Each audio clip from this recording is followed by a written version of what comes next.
नालंदा में प्रवेश पाना आसान नहीं था। विश्वविद्यालय के द्वार पर ही विद्वान छात्रों की मौखिक परीक्षा लेते थे। कहा जाता है कि हर 10 में से केवल 2 या 3 छात्रों को ही प्रवेश मिल पाता था। यहाँ केवल धर्म नहीं बल्कि अनेक विषय पढ़ाए जाते थे।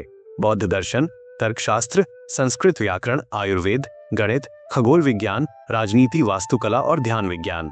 छात्र विहारों में रहते थे, पत्तों पर लिखी पुस्तकों से अध्ययन करते थे और घंटों तक शास्त्रार्थ किया करते थे। नालंदा का सबसे अद्भुत भाग था उसका विशाल पुस्तकालय धर्मगंज, जिसका अर्थ है सत्य का खजाना।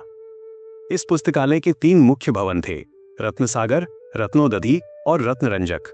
इनमें हजारों हस्तलिखित ग्रंथ सुरक्षित थे। कुछ इमारतें 9 मंजिल तक ऊंची थीं।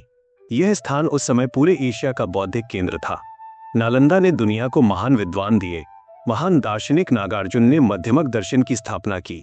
गुप्त काल के महान गणितज्ञ आर्यभट्ट, जिनका जन्म 476 ईस्वी में हुआ, ने पृथ्वी के घूमने का सिद्धांत बताया और पाई का मान निकाला।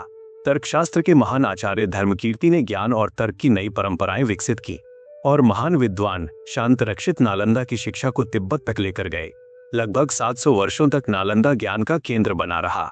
लेकिन 1193 ईस्वी में इतिहास ने एक दुखद मोड़ लिया। तुर्क सेनापति बख्तियार खिलजी ने बिहार पर आक्रमण किया और नालंदा विश्वविद्यालय को नष्ट कर दिया। मठ जला दिए गए, विद्वान बिखर गए और विशाल पुस्तकालय में आग लगा दी गई।